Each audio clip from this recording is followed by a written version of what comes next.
Well, what would you say if I said that I could bring them back? I guess I'd say I never thought of that. Well, alright, hold tight, you might want to stand back because one small Jon is coming intact. St. Jon Forward, spitting out some more words, fully intact, jacked, ready to rap and attack. Small Jon on your lawn, living like a gnome, hit you with my lyrics like a bullet to your dome. Tonight when he comes up here, he's either gonna kill or he's gonna suck. But there's no in between for Mr. Jon Forward.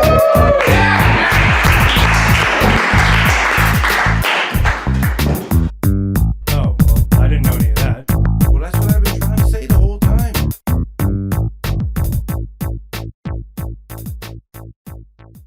Hello there, and welcome to St. Jon Forward Radio. I'm your host, Jon Forward. I've got some new equipment here, so I apologize if there's any technical issues, but if there are no technical issues, I accept your applause.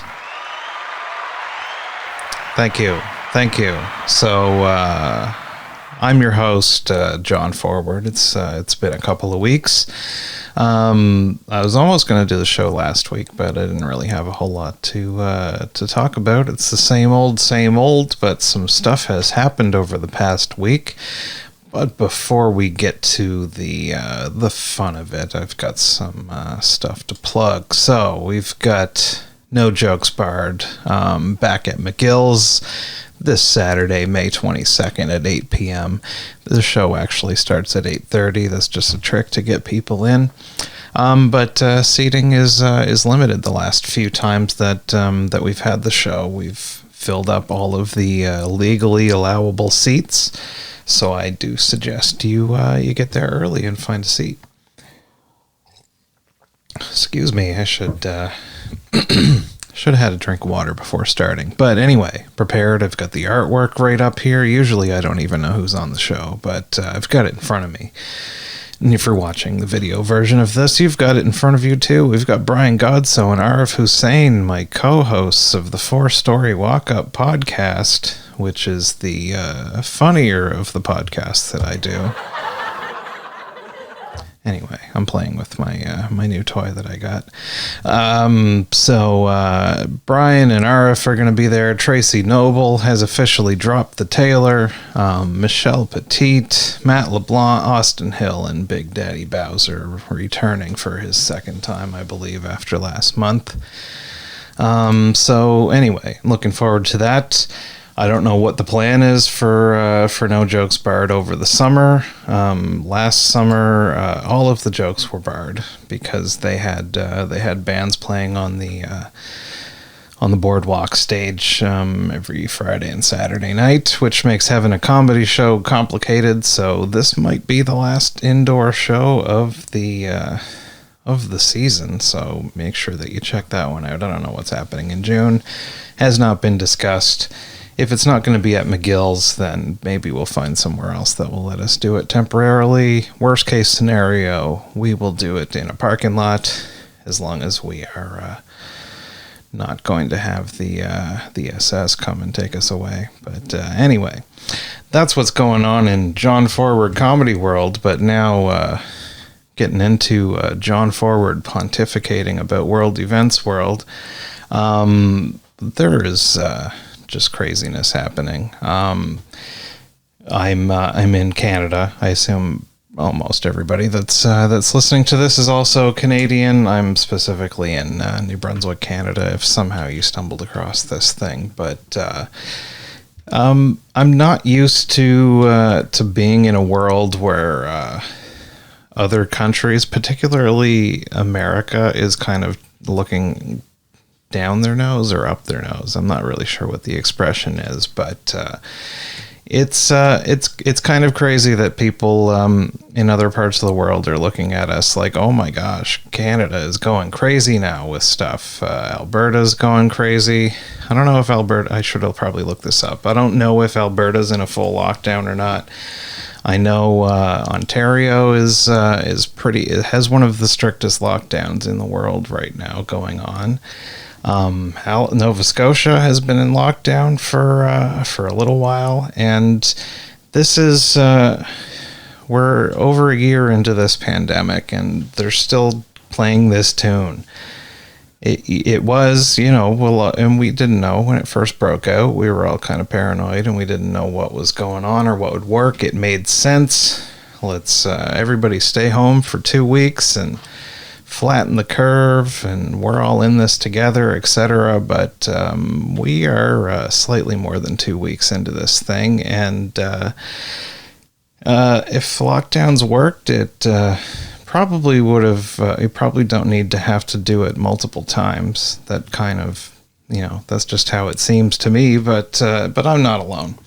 So I've got a bunch of relevant news articles to bring up for this this super legit news show that you're watching now. So I'm not going to play it here because it's like 40 minutes long, but I posted on my my personal Facebook page. If you can't see it, it just means that you haven't been deemed worthy of not having a restricted profile for Jon Forward. But anyway, if you want to look on YouTube, the Rubin Report, which I watched occasionally, but I'm not sure why.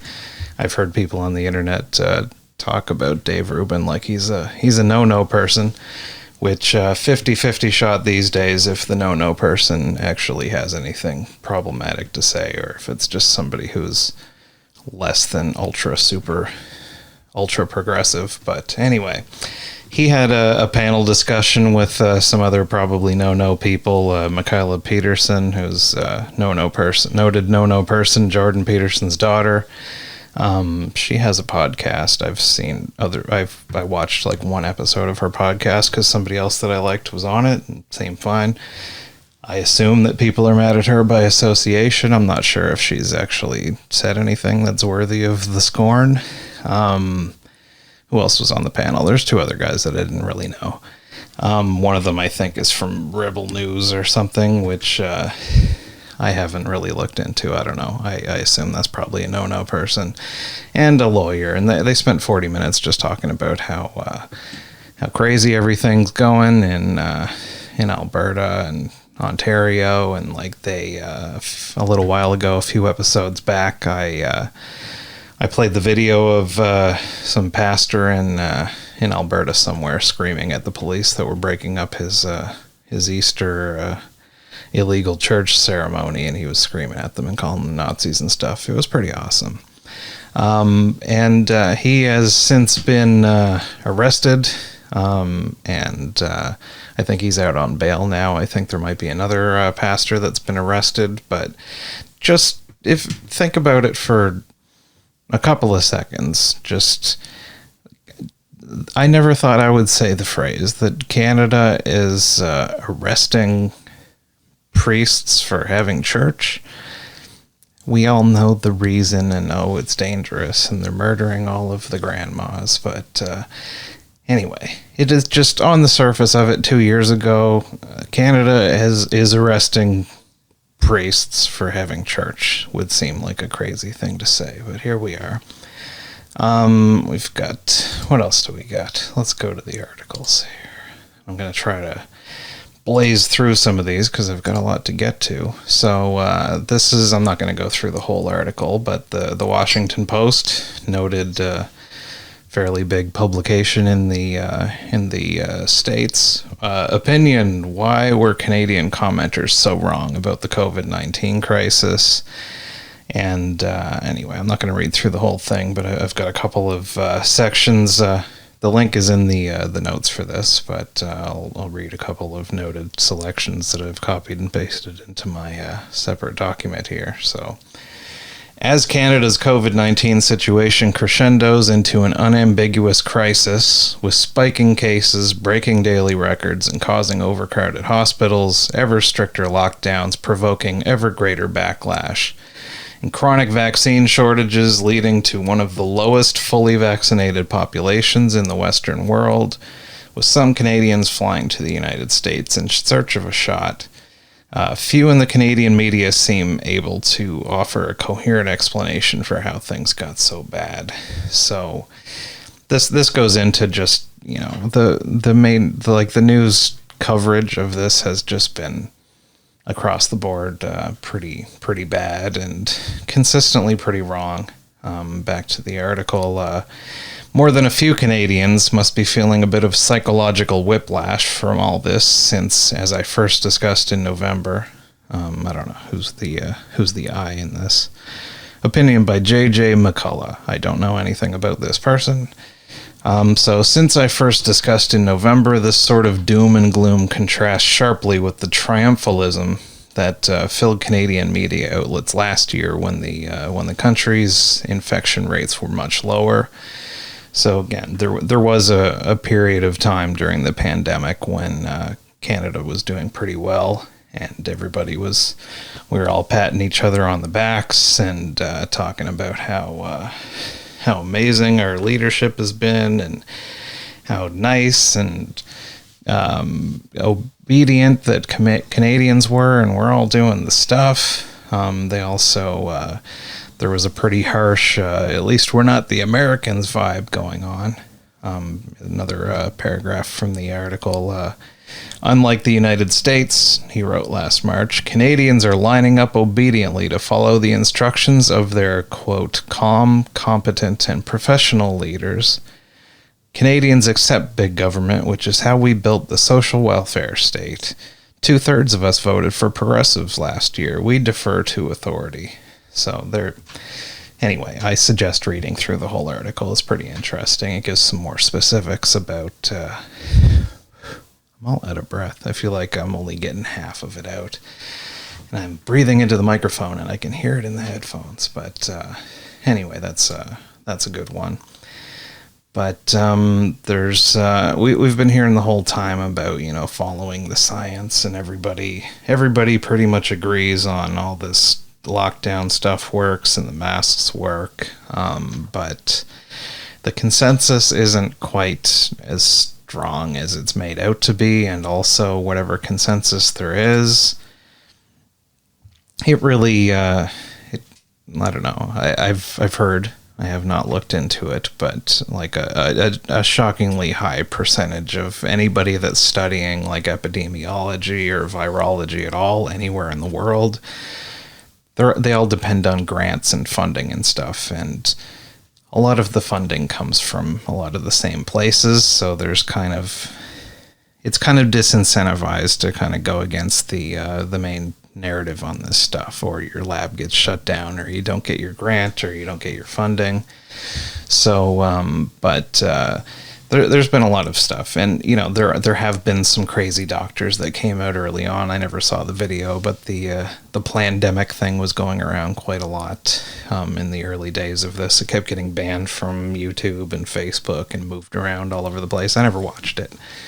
I did see a clip of one of the doctors who was in it talking about like demons and some crazy stuff. So obviously this is a crazy person, but we seem to have only heard the crazy people, but there are reasonable people that have been more right than the people in charge for a long time. But there's this other Canadian study, which the title, this is from the Toronto Sun. So a new Canadian study breaks down the ineffectiveness and harms of lockdown, which is, let's read a couple of things I've highlighted from this. So lockdowns are accomplishing little benefit but colossal damage. Again, we don't hear a lot of people talking about the pros and cons of any of this stuff. It's all just, we're going to do it, and we pretend like there's no consequences for any of it. So lockdowns are accomplishing little benefit but colossal damage. That's the conclusion of a research paper by Simon Fraser University economics professor Douglas W. Allen, who concludes, it is possible that lockdown will go down as one of the greatest peacetime policy failures in Canada's history. So I will point out the obvious, that this is a study done by not an epidemiologist, not a doctor, an economics professor.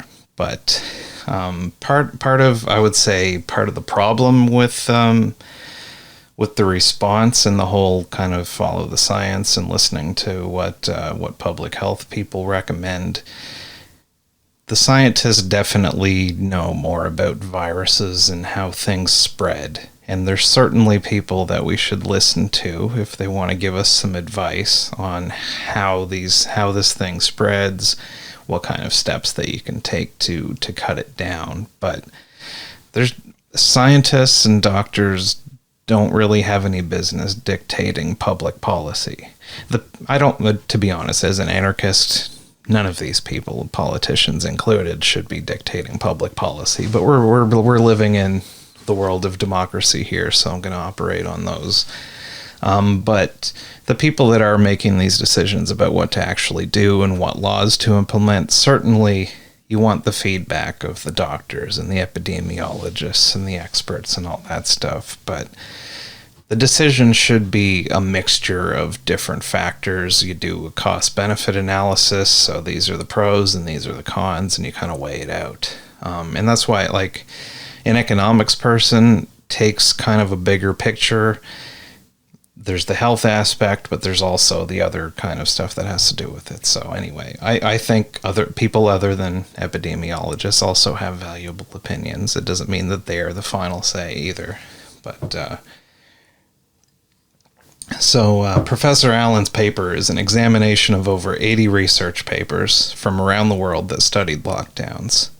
He found that many of them employed false assumptions, greatly overestimated the benefits of lockdowns, and underestimated their harms, which I have not read 80 research papers. I have read probably a dozen various research papers, which is roughly 1 dozen more than a lot of people have read. And some of these articles people have sent me as like, see, this proves everything that you're saying on your dumb podcast wrong. But if you read past like the summary paragraph at the top of it and you actually look at what the actual numbers are, what the methods are for this stuff, it's often very lackluster, and they'll see like a tiny like statistically meaningless, like slightly better than doing nothing kind of results, and then the summary is like, this is the best thing that we could possibly do. I've personally, of the stuff that I've seen, that rings true to me, that greatly overestimating the benefits and underestimating their harms for all of the different stuff that we've done. So over the course of back to the article, over the course of the COVID-19 pandemic, there has been no public evidence that either the federal or provincial governments of Canada have considered both the benefit and cost sides of their policy decision, the report notes. To my knowledge, no government has provided any formal cost-benefit analysis of the actions, and the reporter says that Ontario medical officers confirmed to me when I asked them during a press conference earlier this year that the province has not undertaken a formal cost-benefit analysis. So what seems to be happening is you get public health saying, hey, lockdowns is a good way to stop the virus, even though that hasn't really panned out in reality, but they'll say it. And nobody is considering, okay, so what's the downside and all of the things. I don't need to get into it, but the obvious things, the people that are out of work or less work, businesses that have been shut down, people that have just put themselves in bad personal situations, suicide and drug addiction and domestic violence and all that stuff that people have been talking about. So even if lockdowns were amazing, you still need to take into account, so is it amazing enough to cancel out all of the obvious bad things that go with it? That doesn't seem to have been done, at least in Ontario, and at least according to what these people say. So they're not really, and not that I've seen in any of the public messaging around any of this stuff, there's no cost-benefit analysis. It's just one group of people looking at one specific aspect of it. They say this is the benefit, and who cares about any of the costs? This is super important, and they don't really look at that.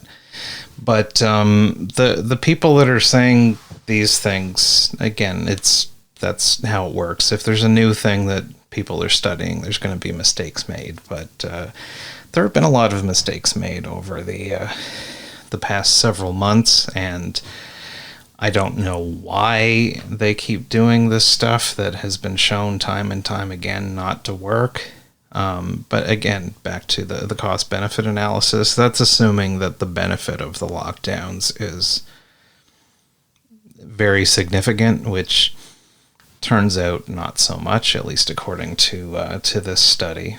And anyway, other stuff that I've heard informally. But a pattern that I've seen over this whole thing has been just lots of when things are going well, everybody is patting themselves on the back and claiming that everything's going well because everybody listened to what the epidemiologists were saying and they followed the public health. But then when those same places go to shit, then all of a sudden the story changes and apparently everybody started being naughty boys and girls all at the same time, and that's why everything's screwed up, which this has happened in other countries, but like we see this article from when is this from? This is from April 14th of 2021. As COVID rages in Canada, Atlantic provinces set the model to follow. So there's a lot of articles. I picked this one specifically because it's relevant to Atlantic Canada, where I'm at. Experts say strong leadership and decisive action in Atlantic Canada helped the region stem the spread of the virus. Again, this was written on April 14th this year. And we're talking about...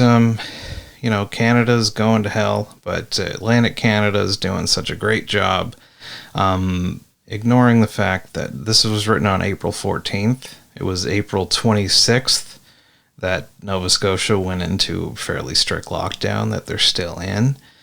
So I don't know what this victory lap is, and I don't know why Al Jazeera would be claiming victory here. We're doing better than Ontario and Alberta, but I mean, even Newfoundland. By the time this article came out, Newfoundland had a big outbreak and they were all locked down. I don't remember which. That was in the recent past. So anyway, this article is talking about how awesome everybody did in Atlantic Canada. It does mention we're kind of sparsely populated, which I'm sure is a factor. And again, to be honest, I don't know why Atlantic Canada is doing better than average. New Brunswick in particular is doing pretty well, except for there's been the few pockets up in the Edmundston area. But surely we'll, if things break out, then everybody's going to blame all of the people that weren't following the rules. This strict travel, I don't like it. Even though I don't care about what's written on a piece of paper, if we're living in democracy world, there is a charter of rights and freedoms, and one of those is that you can travel freely in between provinces, and I don't like the idea of sticking an asterisk on that and saying this is your right, this is a limit on your government, unless we've got a really good reason. Because this is a quote from somebody that I might be butchering, but if we put that asterisk in and we say that these are our rights, except when there's an emergency, that just creates a situation where any time that they want to cut back our rights, they can create an emergency to justify it. So it's a scary thing. So remoteness and small population were certainly part of it. I would guess that the travel restrictions probably did help, as much as I don't like it. So they're talking about how Alberta went all pro-business and that blew up in their faces, and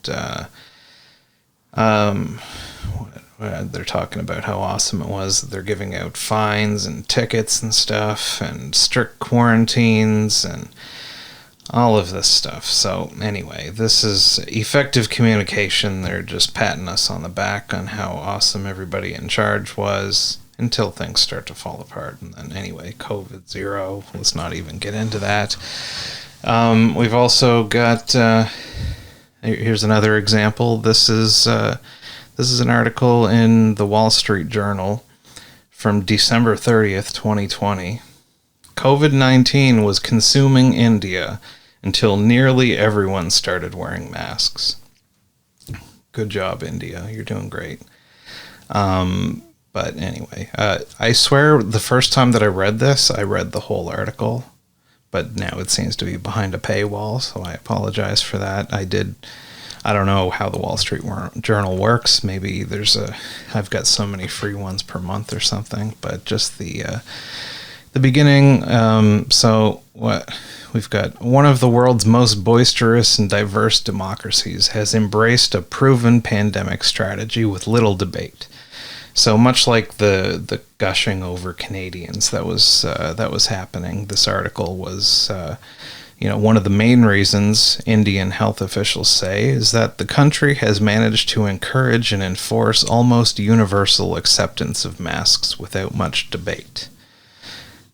So basically this is saying that back in December, India is doing a bang-up job, and it's because everybody is on board wearing masks. But now that things are going very badly in India, again, I have no idea why. All of a sudden, this country that was full of people that were completely on board with wearing masks and following all the rules, all of a sudden stopped it. I wish I had it in front of me. I did not prepare that, but I remember seeing a video that I looked up from an Indian news broadcast where the what's the person's name? The anchor was just showing videos and like liberally using the word COVIDiots. So that seems to be the pattern that I saw over this whole last year and a half. It seems to be when things are going well, everybody's patting themselves on the back, and then sometimes in those same places things go to shit, and then all of a sudden it's the dumb people that just don't want to follow the rules.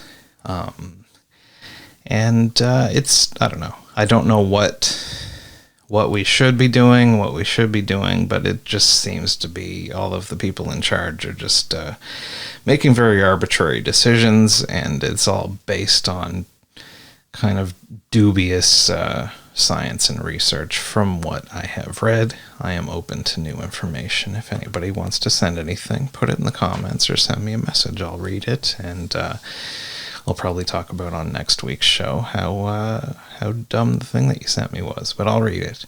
And if it's not dumb, I will change my mind. But this next thing, this made me quite upset when I read this. From the National Post, and this is all over all of the big news. It's on CBC. I think I first read it in like an ATV article. Is ATV still a thing? I don't know. CTV maybe. Anti-maskers lockdown protests have links to far-right ideology, according to Jagmeet Singh. So Singh's comments came as rallies against COVID-19 health orders are being staged across the country while many provinces battle a deadly third wave. So we've got a nice picture here. Somebody go with a sign that says, "Say no to dictatorship," and there's a Nazi flag with a line through it. It's not a great first picture to put in an article about how these people are all secret Nazis, but anyway.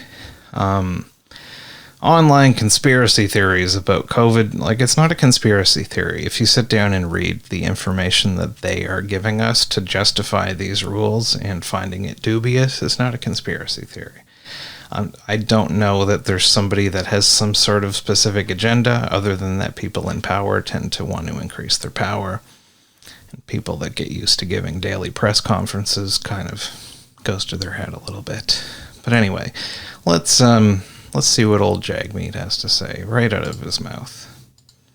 Yes, I do think that there is an connection with people who aren't wearing a mask or who aren't following public health guidance and the extreme right, and the idea that folks in the extreme right don't care about people around them, aren't concerned about the safety and well-being of people generally, their neighbors. And an extreme right, that kind of ideology is connected with not really caring about the people around you.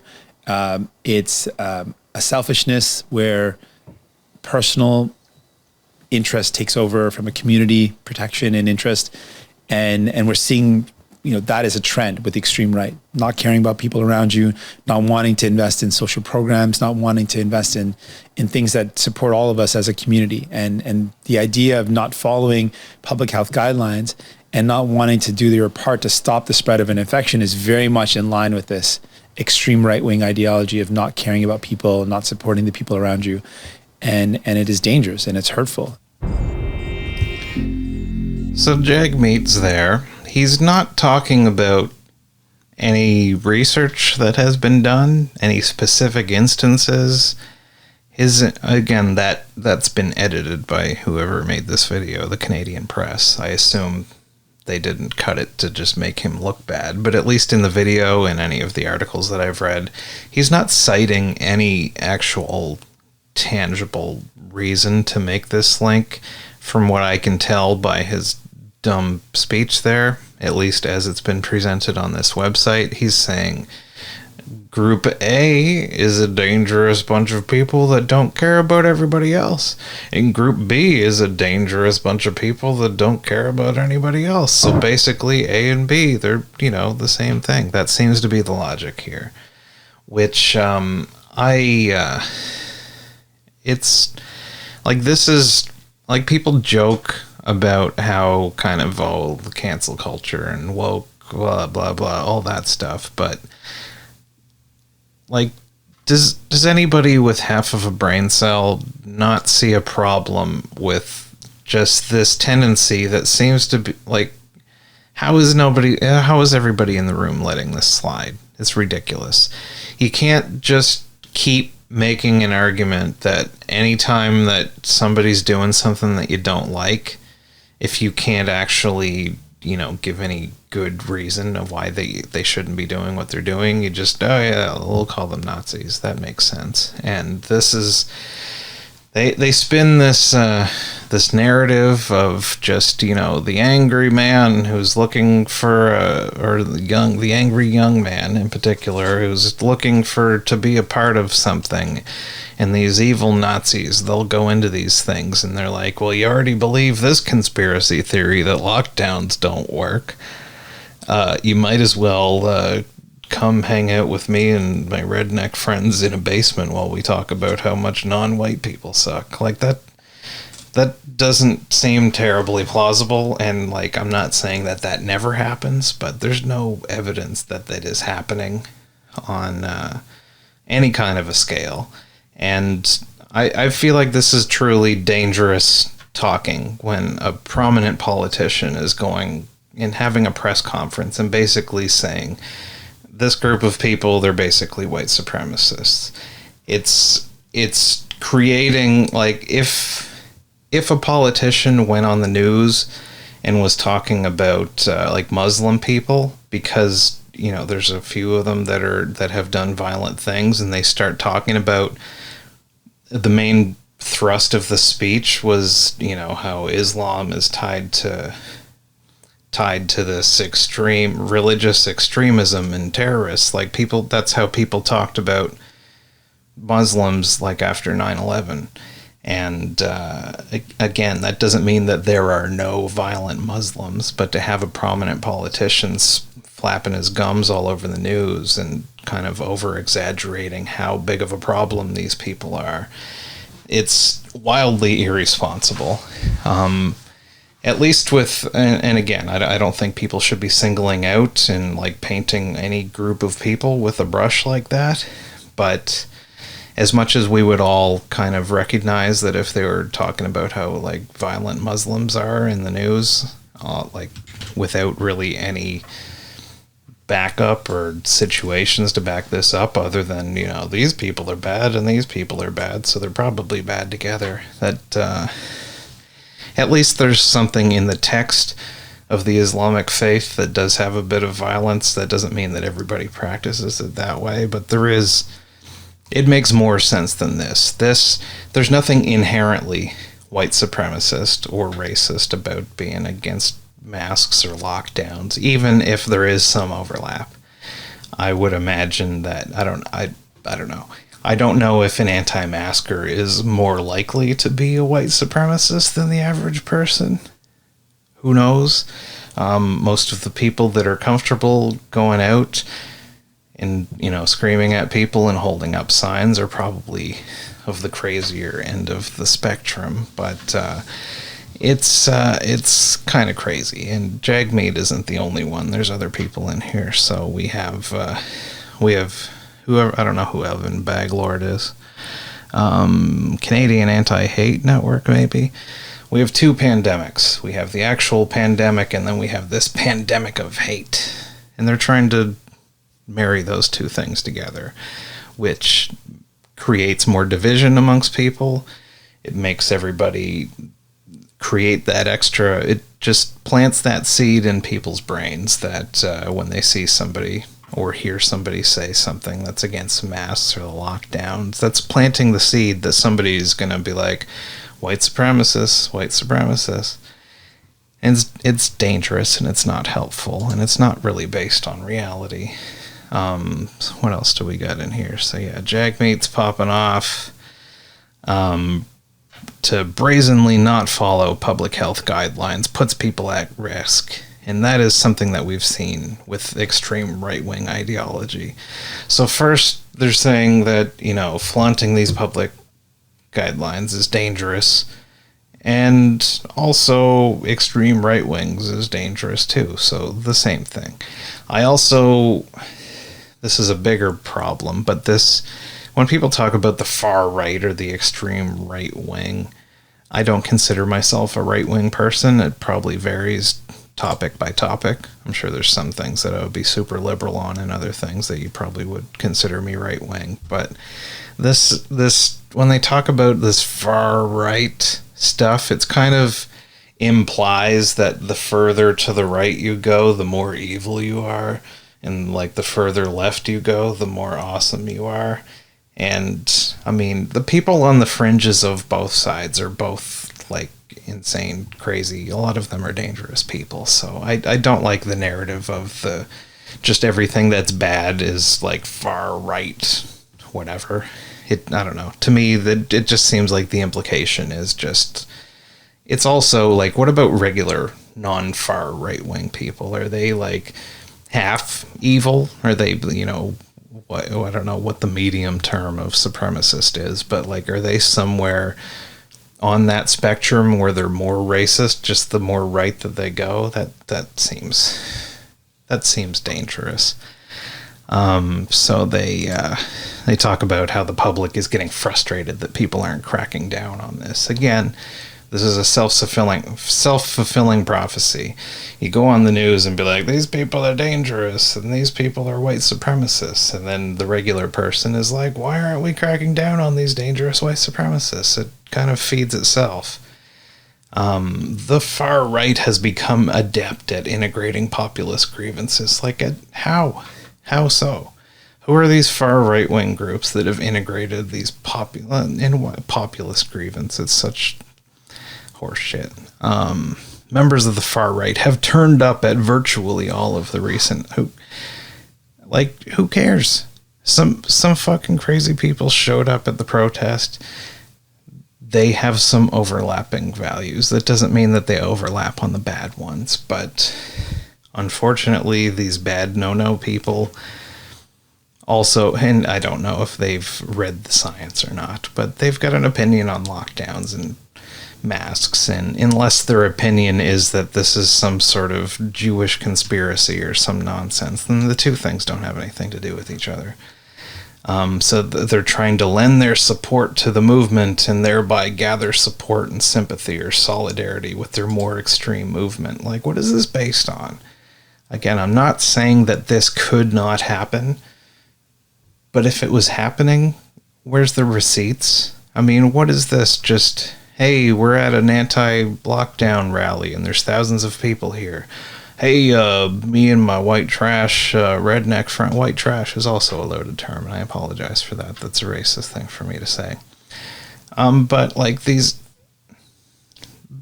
evil Nazis are showing up and saying, yeah, hey, I also don't like the lockdowns. And you know what else is bad? Black people. Like, that seems like a ridiculous thing. Again, I'm not saying that it can't ever happen or that it is not happening, but there's zero evidence that this is happening on any kind of a scale that would justify mouthing off on the news and demonizing this entire group of people, that there is many good reasons to protest these things.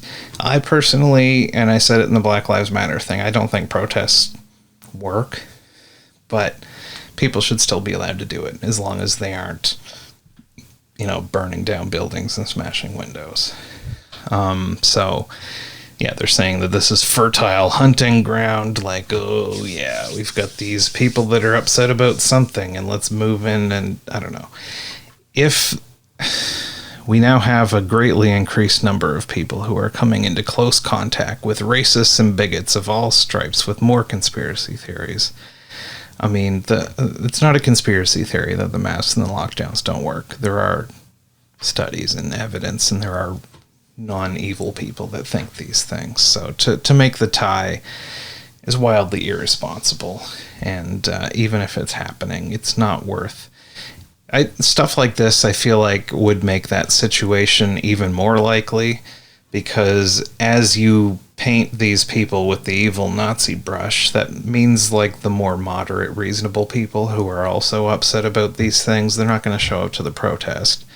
So you kind of self-select for the most crazy version of the anti-lockdown or anti-mask person, so that, and yeah, like if somebody shows up to one of these things with a big dumb swastika flag, for sure everybody on site is going to take a picture of that one moron with the stupid Nazi flag, and they are going to be on the news, and they're going to be like, look at this, there's a Nazi flag, so these people are all Nazis.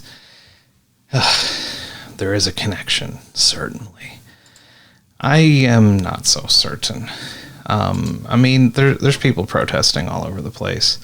I've just got some videos here. I apologize. These tweets have been collected on an Epoch Times news article. That's a no-no news, so I apologize for that. But, we've got...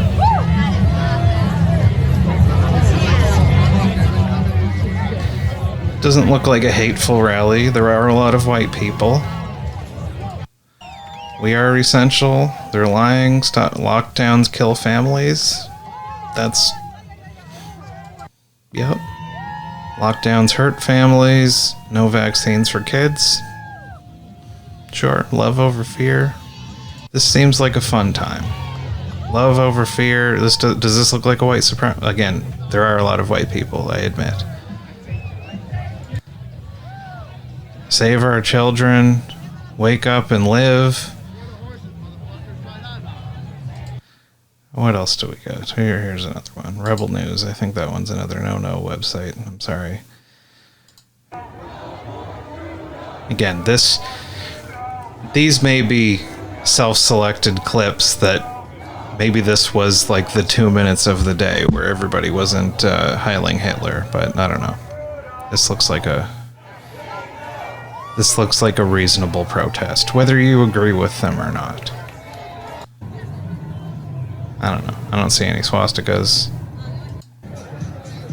Again, lots of white people, but I think there's lots of white people just in general in Canada, so... Unjust laws are meant to be broken. That's a fair point. Freedom for all. Cash money, payday, advance, check cashing. That's probably not part of the protest. What else we got? We've got some 10,000 people at Ottawa's Freedom Rally, probably all of them Nazis.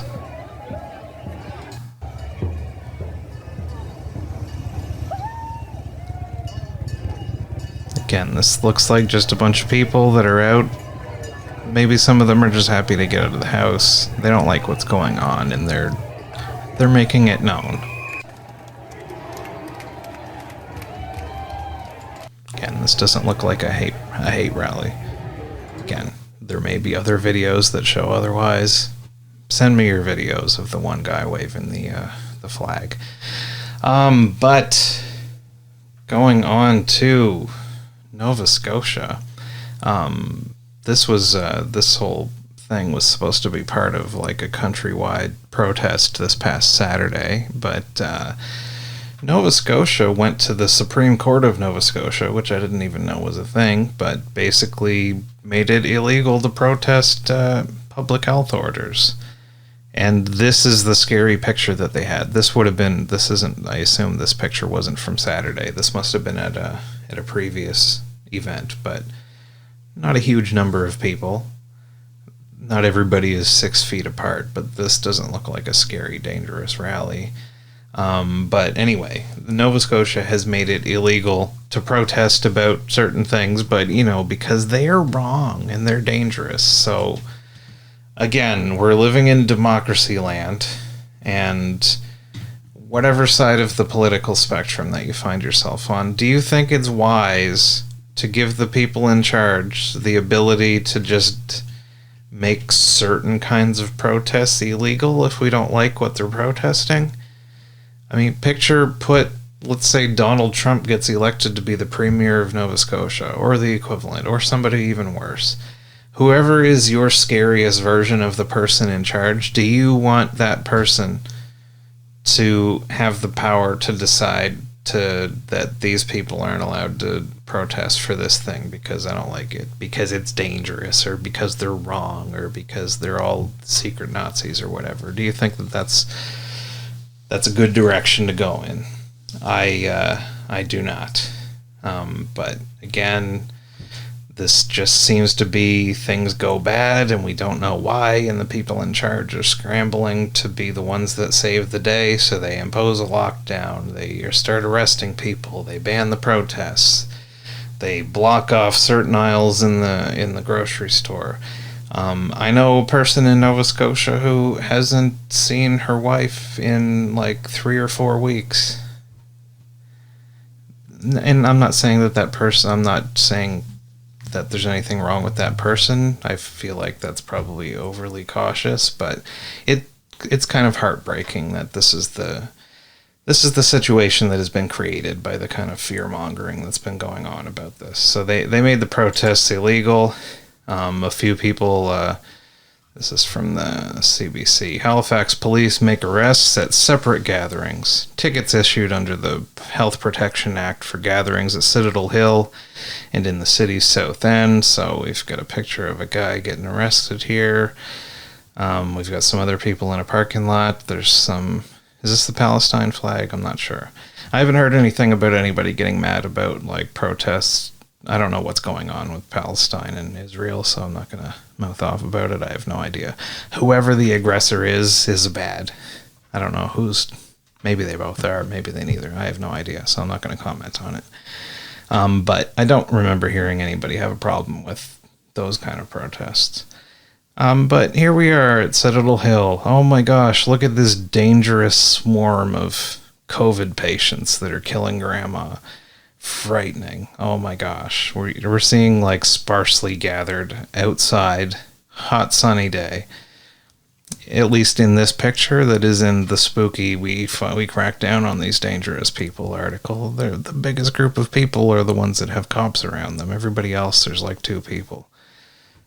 Anyway, what else do we got? We've got some more, let's see what's going on here in this news. So this is on Global. Halifax police make arrests for illegal gatherings following court injunction. Halifax Regional Police made several arrests Saturday at Citadel Hill, where a couple dozen anti-maskers gathered to protest. Look at this wild group of people. And even call into question the science around COVID-19. They even question the science around COVID. Like, can you believe it? They've asked a question. Oh my gosh. Halifax Regional Police had a large presence at the gathering, police reminding those in attendance about the court injunction banning the rally and trying to disperse the group. A pair of officers Again, the largest groups of people seem to be the cops. Documented those in attendance using video and photography. In the end, several participants were not only arrested but ticketed $2,000. They're picking this guy up off the ground. He needs to go to jail. Friday, that the rally would be considered illegal. Premier Ian Rankin addressed the fact at Friday's COVID-19 briefing, making the situation quite clear to the public. I am personally all for freedom of speech. I don't care what this dumb politician has to say. That's why it's shut down. In the middle Look at this dangerous gathering of Nazis. For all of us to protect each other by following public health protocols. Even the organizers of the rally, a group called Freedom Nova Scotia. sending out messages regularly for people to comply with the... Is the police saying, hey, we kept telling them that they're not allowed to do things, and they did them. Can you believe it? The guidelines of public health. And despite repeated messages, repeated warnings, people are still choosing to break and bend the rules. So what happened today was, a response to keep the community safe. It's a response to keep the community safe. Of course, it always is. Any tyrannical government from history did usually, I think they usually said that it was all for the public good. But the worst part is I've talked about how I don't think masks work anyway, unless it's like a good N95 mask. A t-shirt on your face is pretty much useless, and the way that people actually wear their mask. But that's a whole other thing. They're banning outside protests. And even this is an article from the New York Times, a misleading CDC number. We have a special edition of the newsletter on a misleading CDC statistic. And now New York Times, since Trump, has not been exactly a bastion of, good investigative journalism. They seem to be towing the party line. I share it as an example of even New York Times is fully on board with the narrative of the people in charge usually for the past 4 years. Even they're coming out and pointing out how ridiculous it is that the CDC has over-exaggerated the danger of outdoor gatherings. So the CDC has been going on. They keep saying less than 10% of COVID-19 transmission was occurring outdoors. And, the media and everybody's been repeating this the whole time. Less than 10%, which there's a good quote in here that I think this is a pretty clever metaphor that they've made. Saying that less than 10% of COVID transmission occurs outdoors is akin to saying that sharks attack fewer than 20,000 swimmers a year. The actual worldwide number is around 150. It's both true and deceiving. So they're talking about how it's been super exaggerated.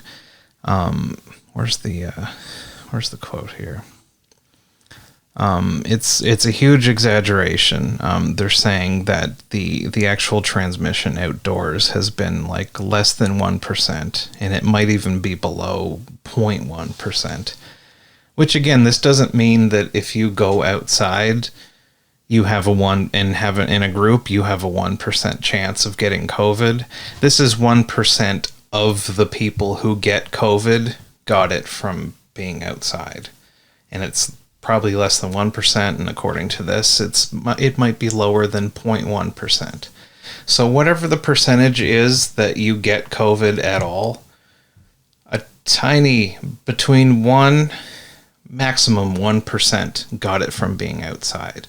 There's virtually no risk of being outside. Where's the quote? I think I quoted it when I posted this on Facebook. I'm going to have to look it up here, but there was a pretty good quote from the doctor on this that was talking about it, and just said I don't have the exact thing, I'm paraphrasing, but he said that I'm sure in some circumstances I'm sure it's possible for transmission to occur outdoors in the right circumstances. Dr. Aaron Richterman of the University of Pennsylvania told me. But if we had to put a number on it, I would say much less than 1%. So, again, we're not saying that you can't catch COVID outside, but it is just wildly unlikely. So, when the province of Nova Scotia shuts down and locks down the province because of this, and they're citing, we're following the science, it is horseshit, because the science isn't saying that. All the stuff that I've read, nobody is even pretending that you should be wearing a mask outside, at least in the actual scientific papers, but that's just a rule that came about. So, and again, even the study that the CDC cited to give the 10%, they did one study, there were 95 of 10,926 worldwide instances of transmission are classified as outdoors. So this one study, 95 out of about 11,000 people who got COVID, 95 of them got it outside. But it turns out in this study, all 95 of those people were from Singapore construction sites, which, and it goes on to explain that, you know, when there's a situation where people are going inside and outside, they just had to pick one. So with the construction site, they talk about how, like, a lot of these places, the concrete walls were already done before the pandemic. So these people, we don't know, but they spend a fair amount of time in close contact with each other inside. So anyway, it could be argued that, again, when people are spread out, there's very little risk of catching COVID. I read this week somewhere, I don't have it up in front of me, but there have been 0 cases of people that got COVID from, like, a casual, like, walking by somebody on the sidewalk or something. Like, if you caught it outside, you would need to be, like, right up in somebody's face and having, like, an extended conversation and exchange. So it's just it's all just kind of crazy, and it's a little scary, and I don't like how the narrative is being just, like, people have a right to be upset when COVID is getting bad, but it should be an upset that the policies didn't work. But the people that are making the policies, they keep finding new ways of just, this isn't our fault, it's because of those people that are being jerks and not listening to all the rules. And since they locked down in Halifax, I've seen my friends losing their minds.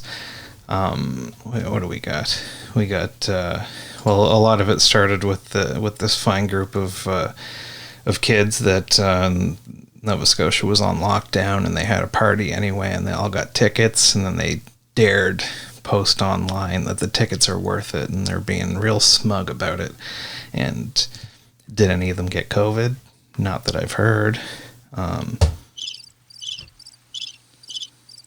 Maybe they have, and I just haven't heard about it, but pretty sure they didn't. People got mad about the idea that maybe these young, looks like 19-year-olds who are very unlikely to catch or spread COVID. Anyway, people are getting mad. I saw this one go up. This is a cartoon of these evil Nazis having a party. There's a disco ball and music, and they're dancing, and they've got a balloon. And these public care frontline workers, they're holding back the evil coronavirus. The enormous effort in some and the very little empathy and accountability in others hurts my soul. Like, I've never seen less empathy than people have for people that just want to act and live their normal life. People do not have any empathy for people that don't like masks or lockdowns, even though there's good reasons for both. It's debatable. I'm not pretending I'm 100% sure, but based on all the things that I've seen and read, seems to be the case. But yeah, we've also got this one that I saw come up on Facebook. We've got the meme of the return to normalcy is almost being caught by the responsible citizens, but they're being held back by the chuckle fucks that think everything is a conspiracy. I mean, that's how it goes. When things are going good, it's because everybody followed the rules. When things are going bad, it's because of the chuckle fucks who think everything is a conspiracy. I think people on both sides should have empathy.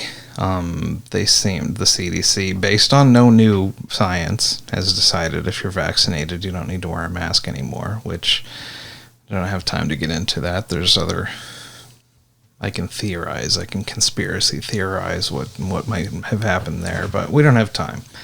All we know is from the chuckle fucks that think everything is a conspiracy, I want to end the show with a nice little montage of what all the good science-loving non-conspiracy theorists have been up to for the last year. So anyway, we'll end out on that fun little video. I've been Jon Forward.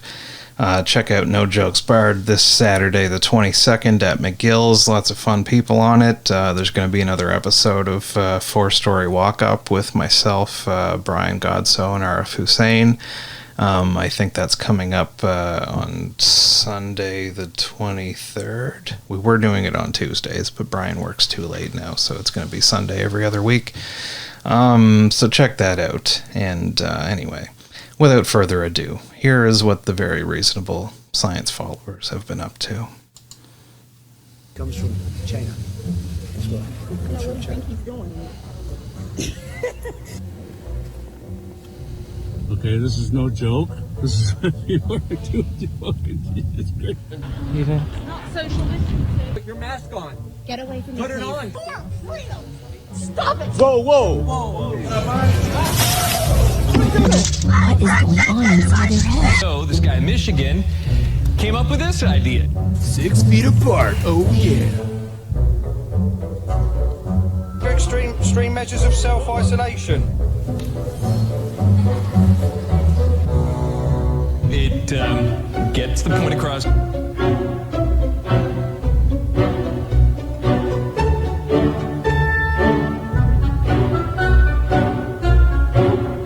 So you can wear it comfortably all day. Share your smile. Z-Shield wraps your face.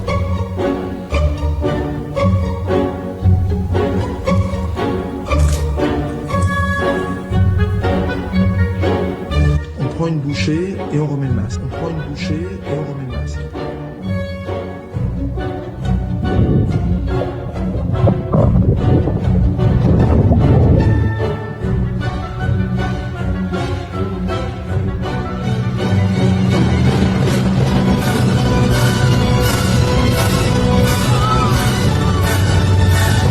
Help us put the mask in mascot.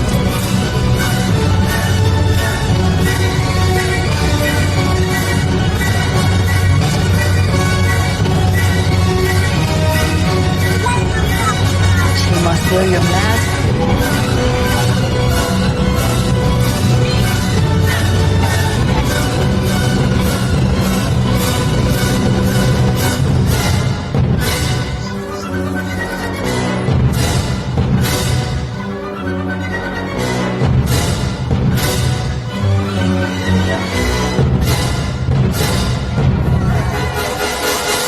I shouldn't have to make it fun. It's science.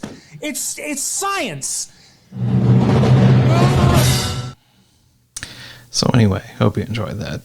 That doesn't mean that everybody that wants to wear a mask is one of those crazy people, but without any scientific evidence, I'm going to say that the crazy people in that video are more common than the evil white supremacists. But anyway, that's just me. That's the show. Good night.